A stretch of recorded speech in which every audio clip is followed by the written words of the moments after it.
guiándolo, Padre, y dando palabras para que podamos entender también tu mensaje el día de hoy, Señor. Apresura, Señor, a mis hermanos que se han de conectar en esta tarde-noche, para que podamos, Señor, iniciar la clase, Padre Santísimo. Te agradecemos tu presencia en medio de este grupo, Señor, que estamos aprendiendo de ti. En el dulce nombre de tu Hijo amado Jesucristo, te damos las gracias. Amén. Ok. De lo que les estuve platicando, ¿hay algo que no recuerden? Digo, que tengan duda. Ay, perdón. Que si de lo que hemos estado platicando hasta ahorita hay algo que tengan duda. No. ¿No? Ok. Dicen que no. Hola Clarita. Hola. Hola. Hola, Cesarín. Hola. Hola, hola. Bendiciones, Clarita. Entonces, te pido el favor si lees hermana Alfa, por favor. ¿Hasta dónde? 27, ¿hasta dónde? Nada más lo que está subtitulado, por favor. O sea, sería del 27 al 32. Ok. Después llamamiento de Leví. Después de estas cosas salió y vio a un publicano llamado Leví, sentado al banco de los tributos públicos, y le dijo: sígueme. Y dejándolo todo, se levantó y le siguió. Y Leví le hizo gran banquete en su casa. Y había mucha compañía de publicanos y de otros que estaban a la mesa con ellos. Y los escribas y los fariseos murmuraban contra los discípulos, diciendo: ¿por qué coméis y bebéis con publicanos y pecadores? Respondiendo Jesús, le dijo: los que están sanos no tienen necesidad de médico, sino los enfermos. No he venido a llamar a justos, sino pecadores al arrepentimiento. Así es. Bueno, yo nada más de ahorita lo que leí, de cómo, bueno, el Señor llama y el llamado y la respuesta es inmediata en el caso de este hombre. Y creo que es el caso de todos los, pues de todos sus discípulos. Sí. Los ha llamado y al instante dice que han dejado todo y le han seguido. Incluso este hombre, ¿no?, que dice que es publicano, era un recaudador de impuestos y seguramente era una persona pues nada grata quizás ante los ojos de los demás, porque pues no creo que fuera alguien tan justo, ¿verdad? Sí. Pero aún así, sin pensarlo, deja la mesa de los tributos y sigue a Jesús al instante. Entonces yo creo que pues esa debe de ser la constante, ¿no?, de escuchar la voz de Dios y como lo hacía también, bueno, cuando vimos al profeta Samuel, que igual escuchaba la voz de Dios y al instante respondía. Creo que esa parte es también, bueno, es interesante y es buena entenderla. Sí, la disposición que tenían, ¿no? Para seguir al Señor Jesucristo. Entonces, yo les acabo precisamente de comentar algo así a Alfa y a las muchachas que habíamos visto que el Señor Jesucristo ya tenía mucha fama porque lo consideraban un profeta, otros decían que tal vez era el profeta Elías, otros decían que era el Mesías, ¿no? Y les comentaba yo que cuando viene el hermano de Pedro le dice, pues ¿sabes qué? Creo que él es el Mesías, ¿no? Después de que también Juan el Bautista lo bautiza, se escucha esta voz que habían testificado ellos, que decía del cielo que él era el Hijo amado, del cual tenía complacencia, y cosas así por el estilo, además de los milagros, y que sabía todo el mundo que no podían hacerse milagros sin la bendición de Dios, sin la autorización de Dios. Entonces todo eso iba afirmando la posición del Señor Jesucristo, si no como el Mesías, sí como un profeta con mucho poder, con mucha autoridad de parte de Dios. Pero bueno, mucha gente pensaba que era el Mesías. También vimos que cuando se presenta ante el concilio o se presenta ante los ancianos o ante los sacerdotes o el sacerdote, el mismo sacerdote, ¿no? Le pregunta también si él es el Mesías. Entonces, eso lo vimos en el evangelio anterior, bueno, los dos anteriores. El caso es que, a lo que voy es que cuando ellos aceptaban el hecho de seguir al Señor Jesucristo, a lo que voy es que no es porque Él fuera una persona desconocida o porque simplemente el encanto o la fascinación de que llegara el Señor Jesucristo les dijera, sígueme, yo te voy a hacer pescador de hombres, ¿no? Sino que ellos ya sabían que lo iban a seguir como sus discípulos y sabían que Él posiblemente era el Mesías. Tenían una gran perspectiva de que Él pudiera ser el Mesías. Por eso es que lo seguían con tanta facilidad, porque de otra manera muchas veces nosotros sí nos preguntamos, si a ti te viniera y te dijera el Señor Jesucristo, sígueme, pero no sabes realmente cuáles son sus obras o cómo no lo has escuchado predicar y cosas por el estilo, pues podría ser que no lo siguiéramos, ¿no? Yo creo, seguramente. Pues sí lo seguían porque ya habían escuchado de él. Sí, ya habían escuchado bastante y de hecho... Bastante, que hace milagros. No, pero aparte yo siento que es una disposición del corazón, porque tú puedes oír infinidad de cosas, pero no todos están dispuestos a seguirle, y menos porque no, a veces seguimos o buscamos las cosas porque conocemos el fin, o tenemos como alguna, ¿cómo explicar? Buscamos algo en esa situación, pero con Cristo, bueno, en el caso de seguir a Jesús era como incierto, porque no lo habías escuchado predicar, escucharlo hablar y sanar, pero quizás no tenías como una visión clara de a dónde podías. Entonces, sí siento más que eso era, pues bueno, obrando directamente Dios el Espíritu en los corazones para poderlos seguir. Porque tú dices ahorita, a lo mejor nosotros te conocemos, hemos oído, hablado y cuántos estamos dispuestos. Creo que incluso ni nosotros, a pesar de leer su palabra, de conocer, de ver todos los milagros que él hizo, a lo mejor muchos de nosotros todavía no les seguiríamos así con esta disposición con la que hicieron pues todos los discípulos. Y lo vemos claro, por ejemplo, bueno, no sé, viéndolo como con Judas.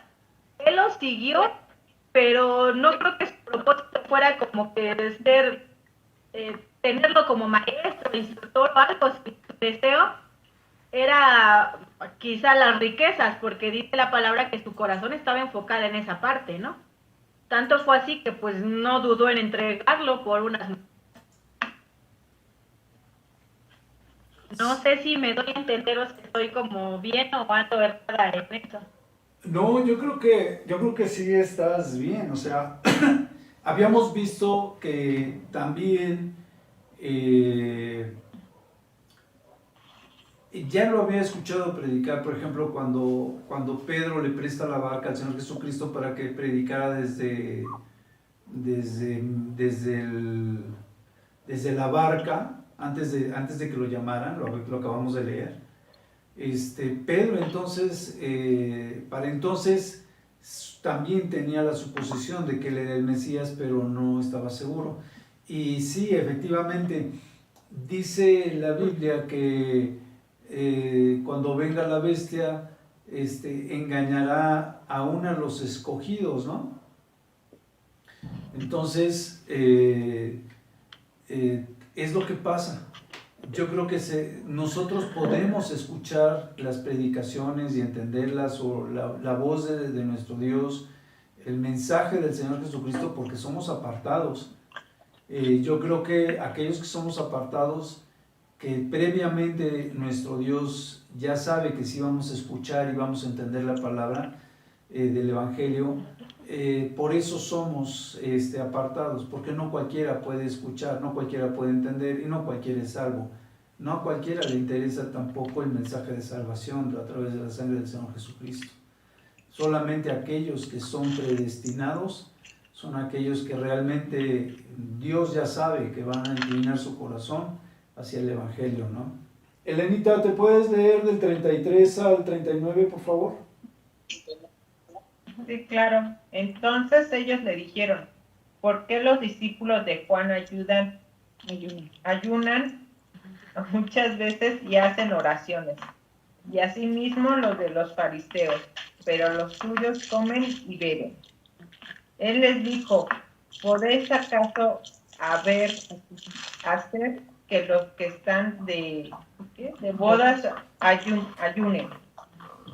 Entre tanto que el esposo está con ellos. ¿Por qué no?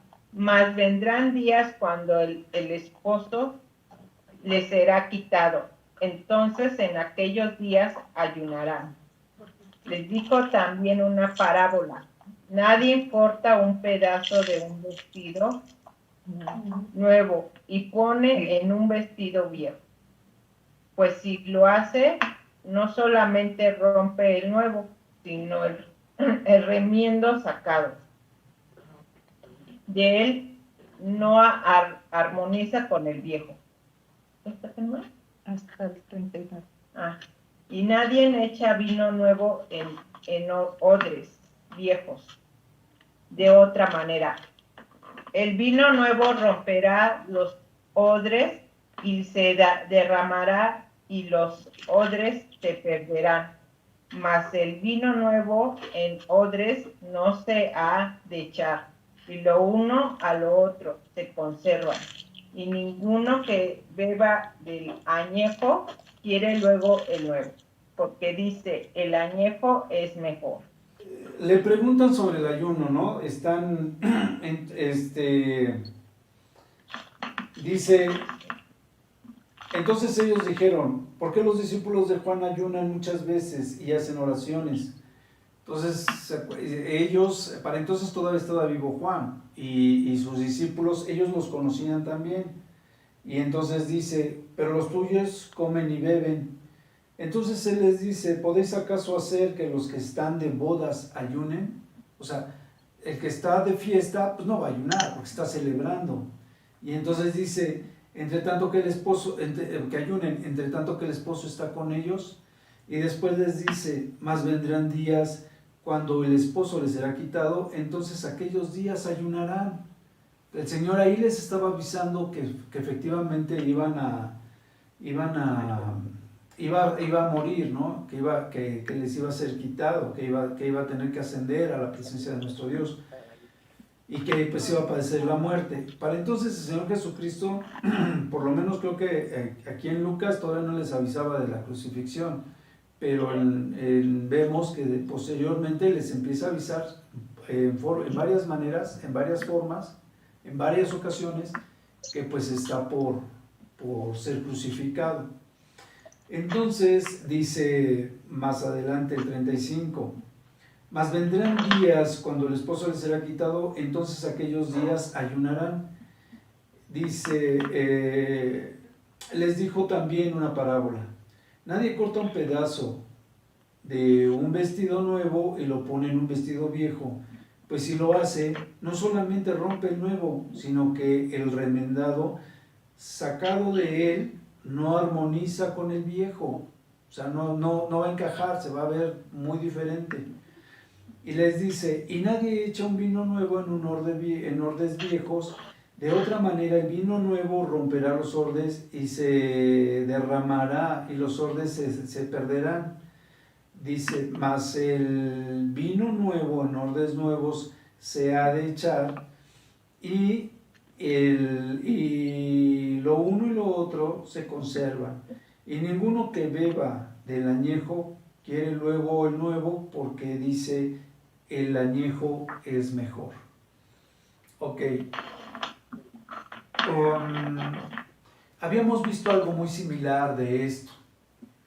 Aquí lo que les está diciendo es que, en primer lugar, no podían ayunar los discípulos porque pues estaba con ellos el Señor Jesucristo, y estaban de fiestas, estaban de plácemes, porque estaban celebrando que estaban con el Mesías. Ellos sabían de alguna manera que era o un gran profeta, lo vuelvo a decir, o el Mesías, ¿no? Y más que la gente que lo iba conociendo, lo seguía, lo estrujaba, lo tocaba para hacer sanada a la gente. No se esperaban a que él los tocara, sino, o les dijera, sino sabían que tocándolos simplemente podían ser sanos. Aquí cuando esa fue la primera parte, ¿no? Pero cuando les dice, mas vendrán días, cuando el esposo les será quitado, ya lo dije, es cuando él les está avisando, yo creo que es el primer aviso de que va a ser crucificado. Y les dice la parábola, que nadie corta un pedazo de un vestido nuevo y lo pone en un vestido viejo.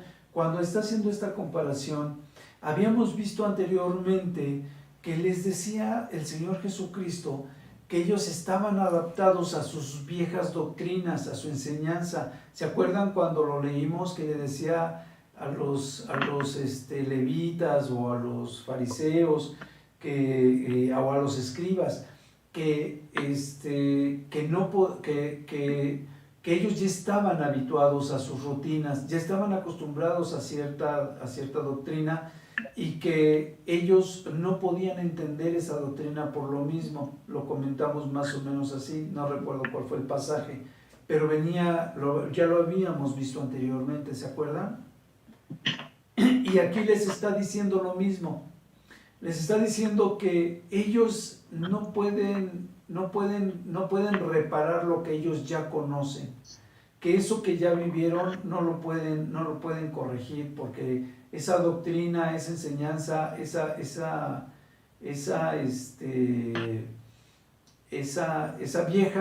viejas costumbres, cuando reciben el nuevo evangelio, tienen que desgarrar, tienen que romper con todas las tradiciones, con lo que eran, con lo que había existido, ¿no? Y que cuando dice de lo del vino viejo, dice en el 38, mas el vino nuevo en odres nuevos se ha de echar, y lo uno y lo otro se conservan. Entonces dice, y ninguno que beba del vino añejo, quiere luego del nuevo, porque dice que el añejo es mejor. Entonces, eso quiere decir que el que ya ha vivido esa experiencia, o al menos yo sí lo entiendo, esa experiencia de hacer o entender el evangelio como ellos quieren, cuando reciben este nuevo evangelio, como tienen que adaptarse, como tienen que corregir las cosas que tienen mal hechas, pues no se pueden adaptar fácilmente, ¿no? ¿Sí se acuerdan que lo leímos? Ahorita no puedo recordar dónde fue el pasaje, que vimos algo muy parecido, donde les decía que no podían adaptarse por sus malas costumbres, por sus hábitos, o su mal evangelio. Lo comentamos, no se podían adaptar, y creo que aquí les vuelve a decir lo mismo, con esta comparación de que no podían ser ellos parchados ni nada, porque pues ya tienen una doctrina, ya tienen ciertos principios arraigados. Oscar, te pido de favor si lees el capítulo 6 del 1 al 5, por favor. Sí. Dice, en cierto día de reposo, al pasar Jesús por los sembrados, sus discípulos iban arrancando espigas y desgranándolas con las manos para comerse el grano. Algunos de los fariseos le dijeron, ¿por qué hacen lo que no está permitido hacer en los días de reposo? Jesús les respondió, ni siquiera han leído lo que hizo David cuando él y sus acompañantes tuvieron hambre. Pues entró en la casa de Dios y tomó los panes de proposición que solo a los sacerdotes les es permitido comer. Y comió David y los compartió con sus acompañantes. Y añadió, el Hijo del Hombre es también Señor del día de reposo. Ok. ¿Alguien quiere comentar esta parte? Bueno, los discípulos del Señor Jesús estaban arrancando las espigas con las manos. En el día de reposo se supone que ellos no tenían que hacer ningún esfuerzo, ni nada físico, ni nada por el estilo. Todo lo que tenían que comer, recorrer o lo que fuera, lo tenían que hacer entre semana. El fin de semana no podían hacer más allá de lo que la ley les permitía. Y esto era una de las cosas que no les permitía la ley, arrancar en día de reposo las espigas, ¿no? Para comer. Y entonces los fariseos le dicen, ¿por qué hacen lo ilícito? O sea, ¿por qué los discípulos están haciendo? Bueno, les voy a leer literalmente, dice el versículo 2. Algunos de los fariseos les dijeron, ¿por qué hacéis lo que no es lícito hacer lo que no es lícito hacer en los días de reposo? Entonces Jesús les dice que cuando David, cuando estaba huyendo de Saúl, hay un momento en que tienen ya mucha hambre, y él y los soldados los que lo seguían, que eran pues también gente que había sido fugitiva o perseguidos y demás. Entonces se meten al templo, y en el templo, para empezar, pues no podía entrar cualquier persona, solamente la gente de la tribu de Leví. Y de los panes que estaban ahí, pues no podía comer quien fuera más que los mismos de la tribu de Leví, ¿no? El sacerdocio. Pero entonces entra David hasta el templo y come de los panes que eran de la proposición, ¿no? Entonces, el caso es que al comer de estos panes, él sale y sigue con su escapatoria David, pero no recibe ninguna condenación, ni ningún castigo, ni nada por el estilo por parte de Dios, a pesar de haberse metido a comer los panes que estaban santificados, él y su gente. Entonces, esto lo aclaró para que Anita y Andrea, que tienen 11 y 13 años, conozcan de qué se trata la historia. Entonces, como no recibe ninguna condenación el rey David, aquí les está diciendo el Señor Jesucristo, pues no oyeron ustedes, no han visto, no leyeron esto, no escucharon de esto. Y entonces les dice el Señor Jesucristo, para que sepan que el Hijo del Hombre es Señor aún del día de reposo. En clases anteriores les comentaba yo que pues el Hijo del Hombre, el Señor Jesucristo, el Mesías, y son la misma persona cuando se refería al Señor Jesucristo en estas tres formas, ¿no? El Hijo de Dios. Entonces, él se anunciaba o decía que él era el Hijo de Dios, él era el Mesías, y a veces hacía la aclaración. Entonces les estaba diciendo en ese momento que él como Mesías o él como Hijo de Dios tenía, o que el hombre, porque en otros evangelios se habla ya no del Hijo del Hombre, sino como que para que sepan que los ritos de sacrificio y demás son hechos para beneficio del hombre, no para restringirlo. Y eso es lo que les dice aquí el Señor Jesucristo, que el día de reposo fue hecho para beneficio del hombre, ¿no? ¿Tiene alguna duda? No. ¿Comentario? Creo que Ok. Dice el 6. El título es El hombre de la mano seca. Aconteció también en otro día de reposo que él entró en la sinagoga y enseñaba, y estaba ahí un hombre que tenía seca la mano derecha, y le acechaban los escribas y los fariseos para ver si en el día de reposo lo sanaría, a fin de hallar de qué acusarle. Mas él conocía los pensamientos de ellos y dijo al hombre que tenía la mano seca: levántate y ponte en medio. Y él, levantándose, se puso en pie. Entonces Jesús le dijo: os preguntaré una cosa. ¿Es lícito en día de reposo hacer bien o hacer mal? ¿Salvar la vida o quitarla? Y mirándolos a todos alrededor, dijo al hombre: extiende tu mano. Y él lo hizo así, y su mano fue restaurada, y ellos se llenaron de furor y hablaban entre sí que podrían hacer contra Jesús. En esta parte yo creo que lo importante es que, como decíamos, el Señor Jesucristo conocía perfectamente los pensamientos de los fariseos y de los escribas y de todos ellos, entonces de los ancianos y etcétera, ¿no? De los gobernantes en algunos casos. Entonces, en este caso, de los escribas y de los fariseos, el Señor Jesucristo ya sabía de qué se trataba.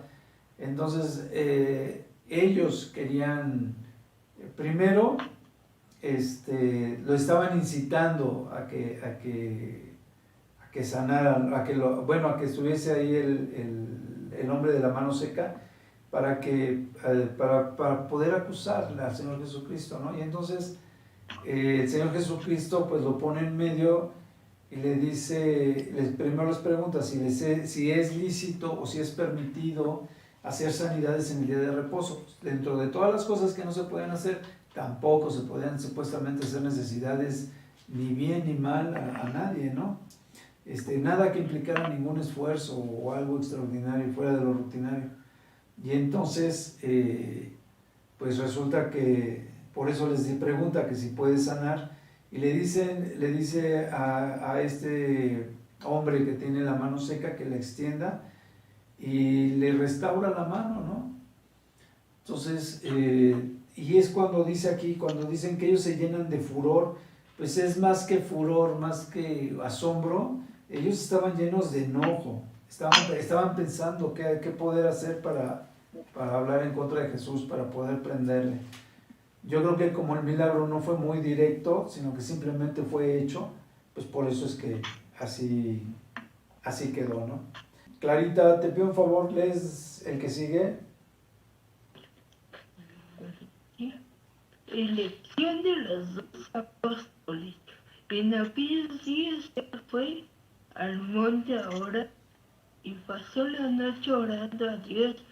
Y cuando era de día, llamó a sus discípulos y escogió a 12 de ellos, a los cuales también llamó apóstoles: a Simón, a quien también llamó Pedro, a Andrés su hermano, Jacobo, y Juan, Felipe y Bartolomé, Mateo, Tomás, Jacob y Judas, Alfeo, Simón llamado Celote, Judas, hermano de Jacob, Judas Iscariote, que llegó a ser traidor.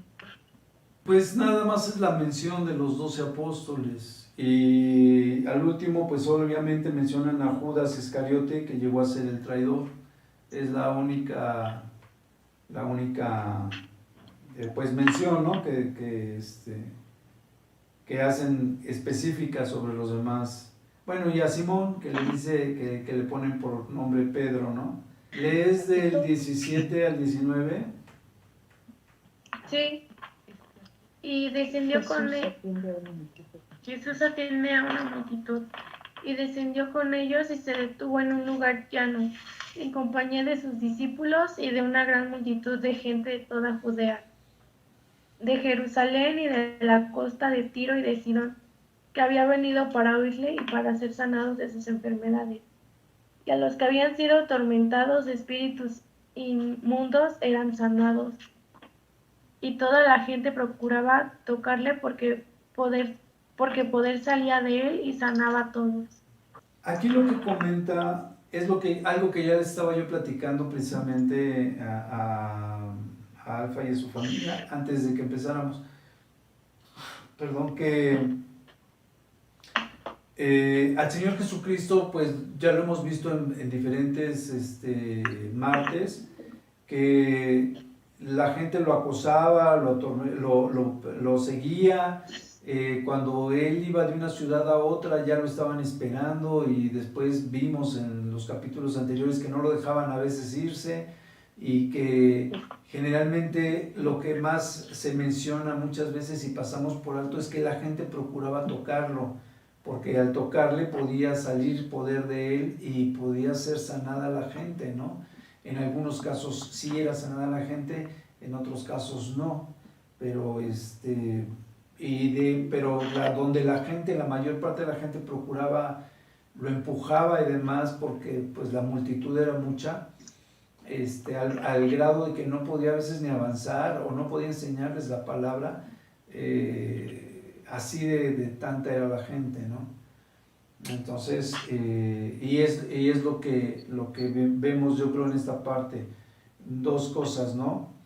Que sacaba a los que habían sido atormentados, los endemoniados, y por otro lado que la gente procuraba tocarlo para ser sanada y para ser porque aquí dice al final del 18 que poder salía del Señor Jesucristo cuando era tocado, y entonces pues así es como la gente era sanada, ¿no? Entonces muchos, también comentamos en clases anteriores de que existía tanta idolatría desde antes de la salida de Egipto, que todavía acostumbraban a adorar a viejos dioses de Egipto y demás y de otras tribus, y que eso ocasionó también que pues hubiese muchos endemoniados. Había mucha gente endemoniada en aquel entonces por tanta idolatría que había. Ok, Gelita, por favor.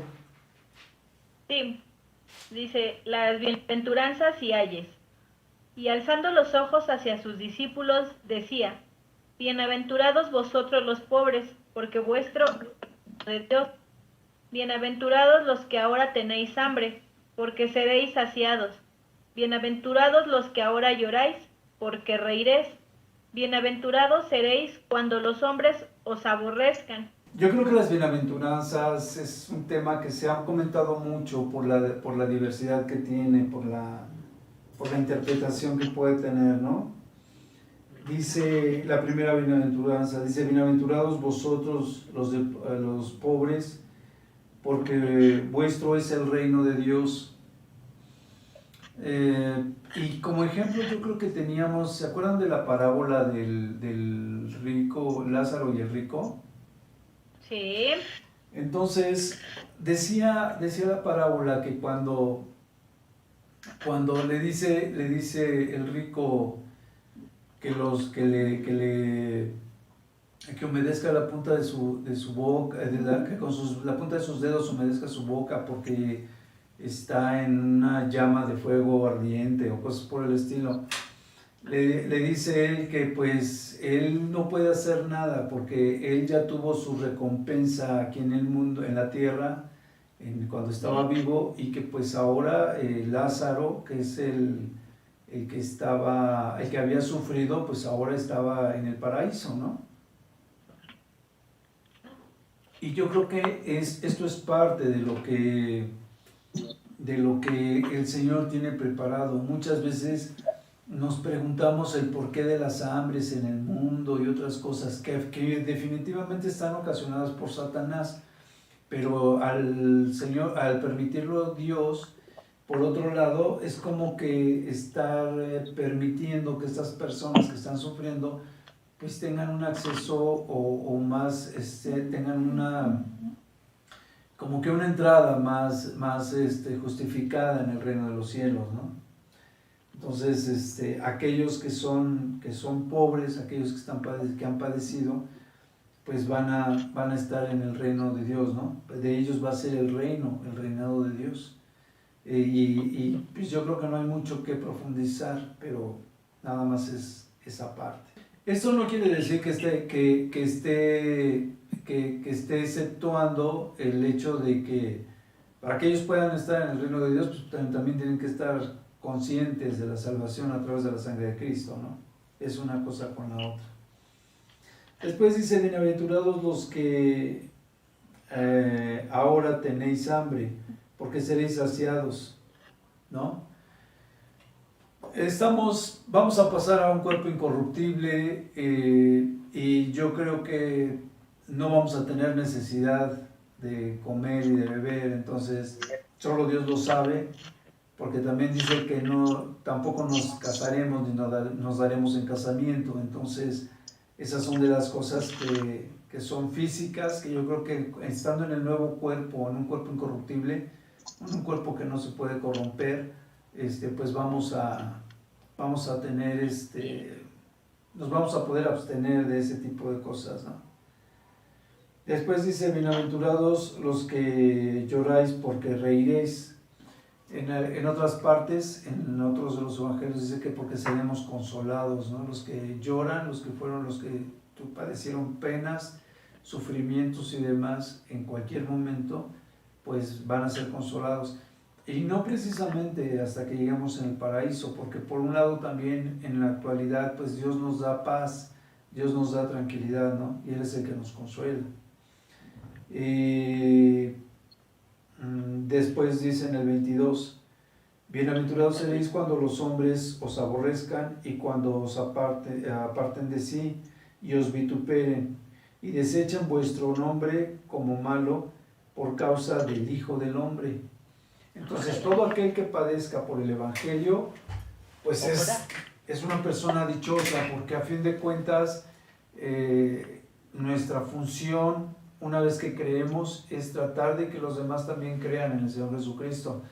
Y si los demás, por no tener los deleites del mundo, no andar persiguiendo los deleites del mundo, no quieren andar con nosotros, o no quieren hablarnos, o lo que sea, pues de todas maneras tenemos una mayor recompensa en una vida eterna en la presencia del Señor Jesucristo, ¿no? Dice, gozaos en aquel día y alegraos, porque aquí vuestro galardón es grande en los cielos, porque así como sus padres con los profetas, algo leí mal, gozaos en aquel día y alegraos, porque he aquí vuestro galardón es grande en los cielos, porque así hacían los padres con los profetas. O sea, hemos visto a través de la historia del pueblo judío que ellos pues despreciaban a los profetas, los rechazaban, los maltrataban y mataban porque les decían sus verdades, porque los llamaban al arrepentimiento y les corregían sus vidas, y así se los hace ver el Señor en varias partes, en varios capítulos que hemos visto de varios libros de la Biblia, que el Señor les decía que ellos acostumbraban matar a sus profetas, y entonces a eso es a lo que se refiere esta parte. Dice que también a los profetas pues los aborrecían, los apartaban de ellos y los vituperiaban, y bueno, aquí ya no aparece donde los matan, pero también los mataban, ¿no? Y es algo que pues el pueblo tenía muy marcado. Ok, y entonces dice, pues a ustedes les va igual que como les iba algo con los profetas, pues considérense afortunados, porque eso quiere decir que mayor va a ser su galardón en los cielos. Dice, en el 24, mas hay de vosotros ricos porque ya tenéis vuestro consuelo. O sea, los ricos, lo que decíamos del rico y Lázaro, o Lázaro y el rico, y el joven rico, pues es que los ricos tienen su consuelo, ya tienen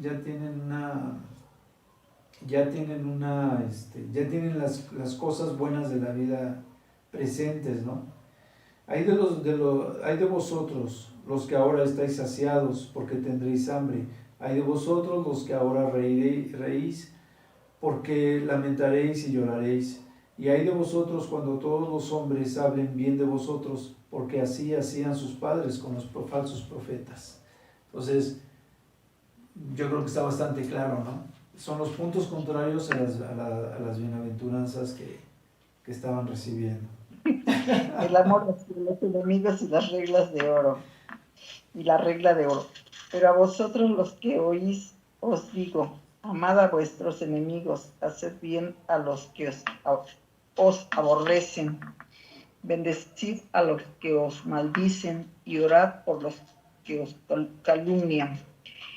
Al que hiera en una mejilla, preséntale también la otra. Sigue por favor, Alfa. Okay. Al que te hiera en una mejilla, preséntale también la otra, y al que te quite la capa, ni aun la túnica le niegues. A cualquiera que te pida, dale, y el que tome lo que es tuyo, no pidas que te lo devuelva. ¿Y cómo queréis que hagan los hombres con vosotros? Así también haced vosotros con ellos, porque si amáis a los que os aman, ¿qué mérito tenéis? Porque también los pecadores aman a los que los aman. Y si hacéis bien a los que os hacen bien, ¿qué mérito tenéis? Porque también los pecadores hacen lo mismo. Y si prestáis a aquellos de quienes esperáis recibir, ¿qué mérito tenéis? Porque también los pecadores prestan a los pecadores para recibir otro tanto. Amad pues a vuestros enemigos y haced bien y prestad, no esperando de ello nada, y será vuestro galardón grande y seréis hijo del Altísimo, porque Él es benigno para con los ingratos y malos.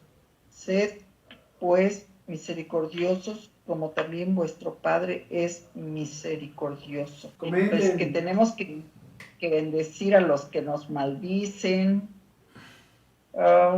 y pues que igual que también tenemos que poner la mejilla, ¿verdad? Entonces, un poco complicado.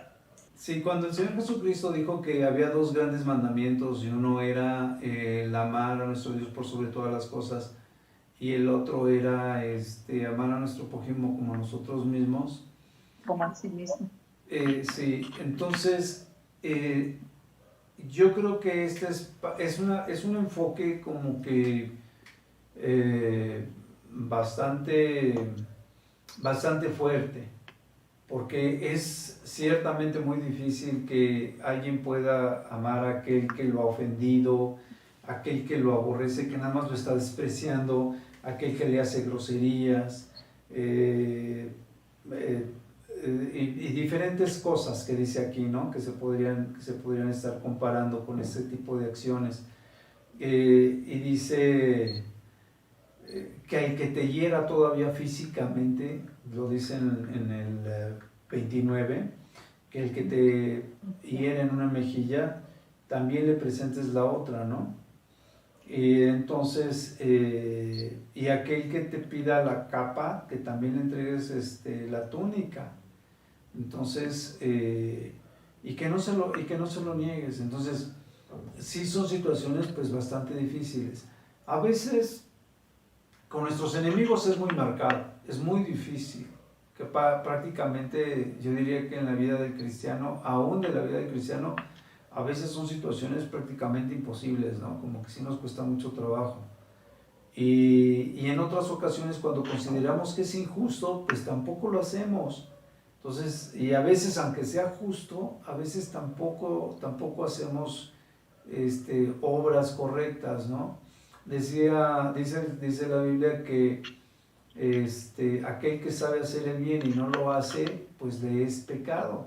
Entonces, cuando nosotros sabemos hacer el bien, desde lo más mínimo hasta estas situaciones tan gravosas, tan marcadas, y no llevamos a cabo eso de tolerar, de perdonar, de condescender, en el caso de que, no sé si alguna vez ha llegado a tu casa alguna de esas gentes que son estafadoras, ¿no? Que dicen, oye, pues acabo de perder el autobús y me asaltaron y ahora estoy juntando dinero para poder comer y llegar a mi pueblo que tengo que ir y demás, ¿no?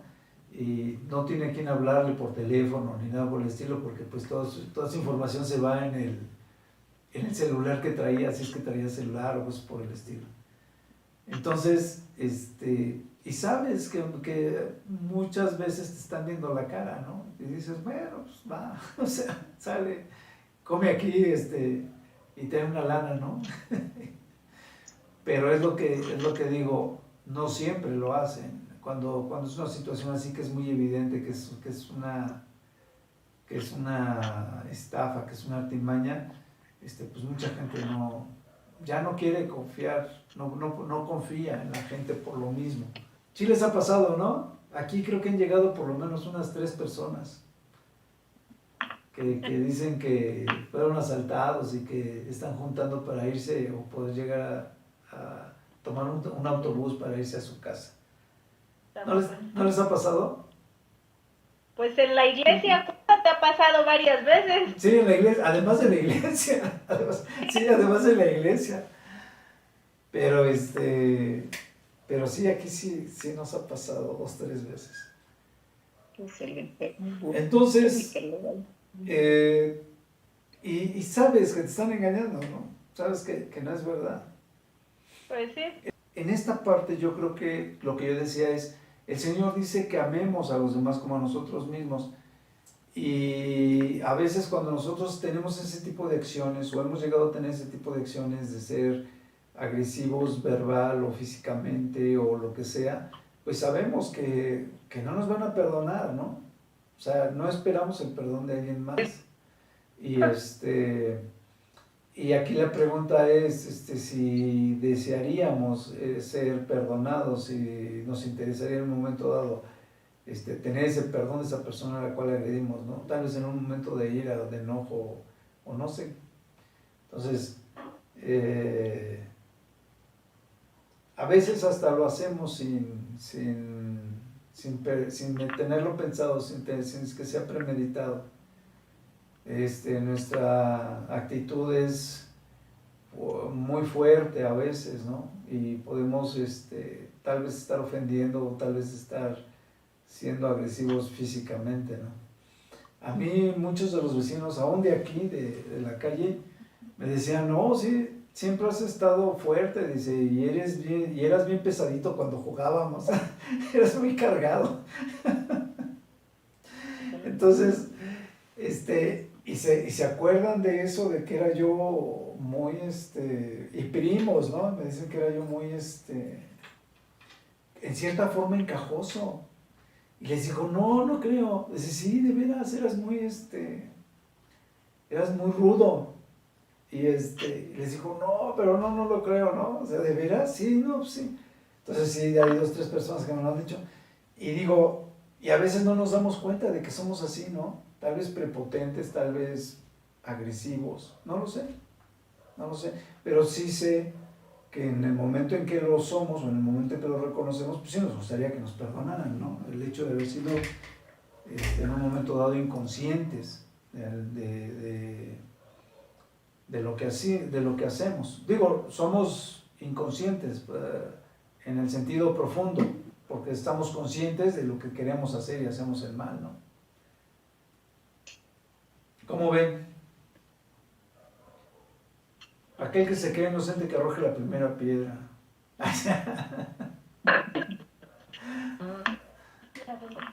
Ok. Bueno, entonces seguimos. Dice el juzgar a los demás. No juzguéis y no seréis juzgados. No condenéis y no serás condenados.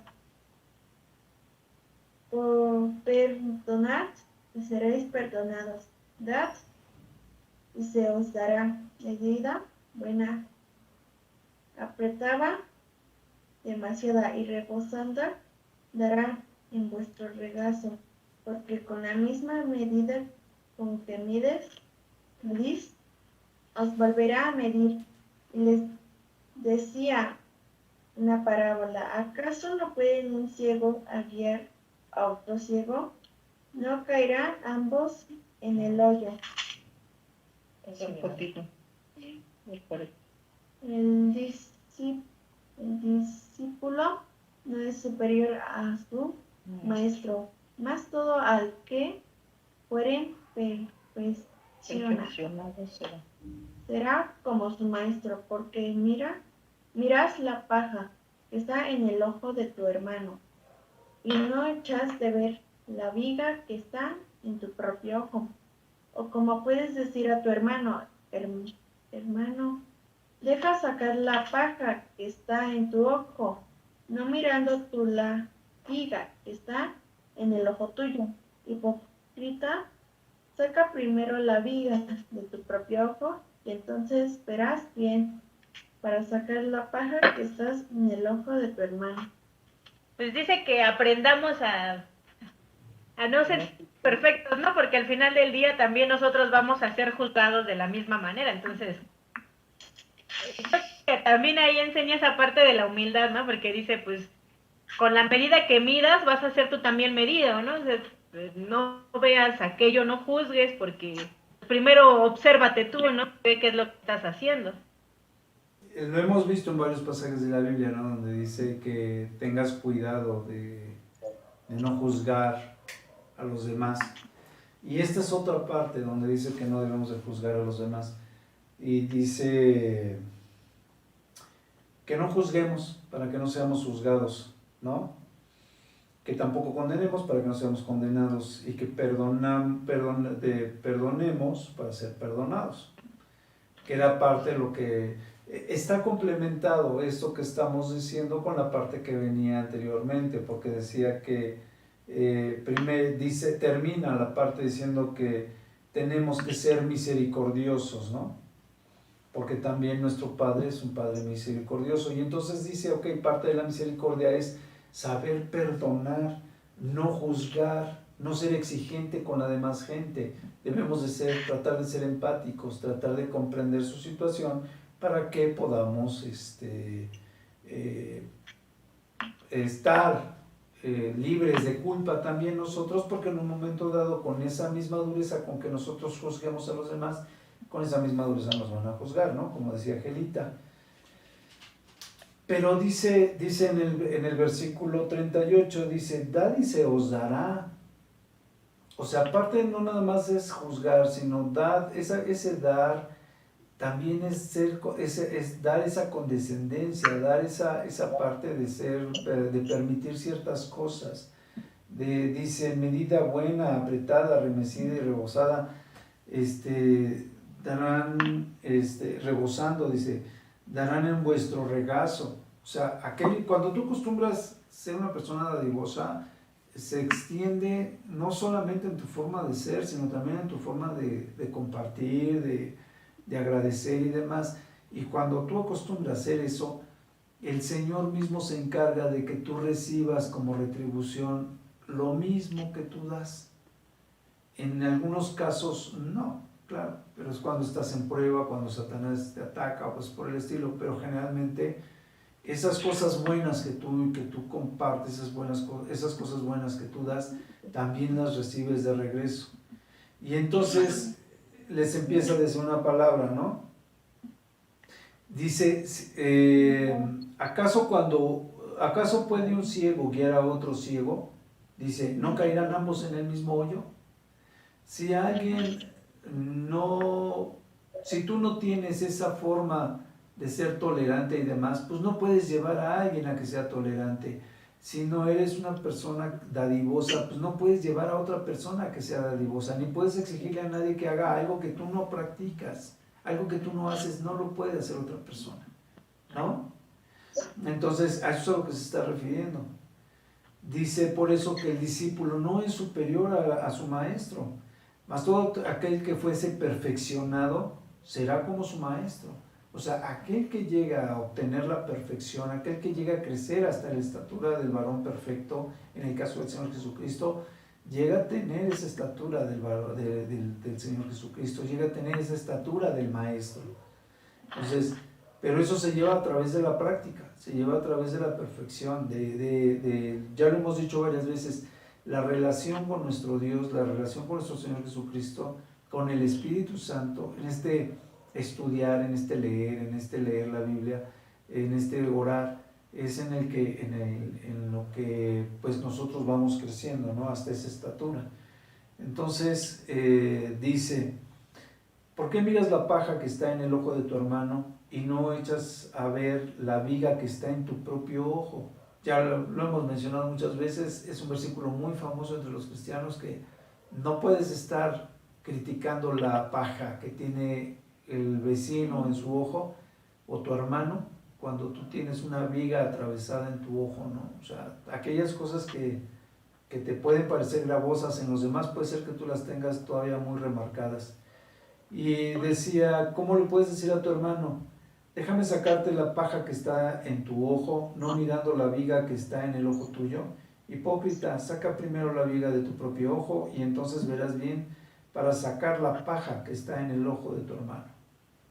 O sea, una vez que te hayas quitado tú esos malos hábitos, esas intolerancias, esas malas costumbres, en ese momento pues ya vas a poder hablar de los demás, ¿no? O poder corregirle algo, tratar de corregirle algo a los demás. Clarice, ¿te lees el que sigue? Sí, los frutos. Por sus frutos los conoceréis. No es buen árbol porque malos frutos, el árbol malo el que da buen fruto, porque cada árbol se conoce por su fruto. Pues no se cosechan higos de los espinos, de los zarzos se vendimian uvas. El hombre bueno del buen tesoro de su corazón saca lo bueno, y el hombre malo del mal tesoro de su corazón saca lo malo, porque de la abundancia del corazón habla la boca. Así es. ¿Alguien quiere comentar algo? Entonces, fíjense, de lo que se viene hablando en los párrafos anteriores, es de lo mismo que empieza a comentar ahorita y dice, o sea, está íntimamente asociado. Dice, no es buen árbol el que da malos frutos. O sea, estaba hablando de las buenas acciones o de cómo poder corregir eso malo que tienes. Entonces, si tú tienes malos frutos, si tienes malas acciones, pues obviamente no eres bueno. Y entonces dice, porque cada árbol se conoce por su fruto, pues no se cosechan higos de los espinos, ni de las zarzas se vendimian uvas. El hombre bueno del buen tesoro de su corazón saca lo bueno, y el hombre malo del mal tesoro de su corazón saca lo malo, porque de la abundancia del corazón habla la boca. Entonces, es lo que yo decía, ¿no? Bueno, yo creo que lo hemos estado diciendo siempre, dependiendo de lo que piensas, dependiendo de dónde está tu corazón, de eso es de lo que vas a hablar. Entonces, del buen tesoro de tu corazón vas a sacar buenas cosas. Perdón, y de aquello de lo que está lleno tu corazón, es de lo único que vas a saber hablar, es de lo que vas a, bueno, lo que va a ser primordial en tu vida. Y después dice, los dos cimientos. ¿Por qué me llamáis Señor, Señor, y no hacéis lo que yo digo? Todo aquel que viene a mí y oye mis palabras y las hace, os indicaré a quién es semejante. Semejante es al hombre que al edificar una casa cavó y ahondó y puso el fundamento sobre la roca. Y cuando vino una inundación, el río dio con ímpetu contra aquella casa, pero no la pudo mover porque estaba fundada sobre la roca. Mas el que oyó y no hizo, semejante es al hombre que edificó su casa sobre la tierra sin fundamento, contra la cual el río dio con ímpetu y luego cayó, y fue grande la ruina de aquella casa. Entonces, yo creo que es muy claro. El que escucha la palabra de Dios y presta atención para llevarla a cabo es el que está fundamentado, el que está fuerte para cualquier problema que venga para su vida. Puede resistir cualquier tempestad que Satanás ponga en su contra. Dice, más el que escucha la palabra y simplemente no la arraiga en su vida o la tiene porque pasajera, pues esa persona que nunca va a llevar a la práctica ninguno de los mandamientos de Dios, no va a llevar a la práctica esta cuestión de no criticar a los demás, estas cuestiones de amar a los demás como a nosotros mismos, estas cuestiones de tener buenos frutos o buenas cosas de nosotros para dar a los demás. Quien no practica ese tipo de cosas, quien las pasa por encima, como decíamos en alguna vez, ¿no? Mis leyes echaron a sus espaldas. Cuando suceden ese tipo de cosas, que lo pasamos por alto, que no nos importa, que no lo queremos comprender o no lo comprendemos, en ese momento, pues no nos preparamos para la vida, para esa paz que Dios nos da para el futuro, ¿no? Para esa prosperidad que Dios nos da. Hay muchas promesas de Dios que nos traen prosperidad. La otra vez estábamos hablando de que ya casi me manda el Señor a París de misionero, entonces estoy esperando, ¿no? A ver qué pasa. Y bueno, son las cosas que Dios te da, hay muchas cosas, muchas satisfacciones que Dios te da. Entonces, en la vida, ¿no? Y eso las obtienes, las principales, que es la vida eterna, la paz y demás, las obtienes de seguir su palabra y de ser obediente, ¿no? Y estar en su presencia. Ok, entonces, Andrea, ¿nos puedes despedir con una oración? Gracias Dios por un día más de vida, gracias por protegernos, gracias por estar aquí, gracias por estas enseñanzas que nos has dado. Cuida a los hermanos, protégelos, y haz que estén bien. En nombre de Cristo Jesús. Amén. Amén. Amén. Muy bien. Bueno, pues nos estamos viendo. Mucho gusto. Nos vemos el próximo martes, primero Dios. Y Primero Dios. nos quedamos aquí en Lucas 7. ¿Va? Sí, está bien. Saludos a sus familias. Que Dios les Igualmente, bendiga. cuídense. Bendiciones. Bye. Igualmente, bendiciones.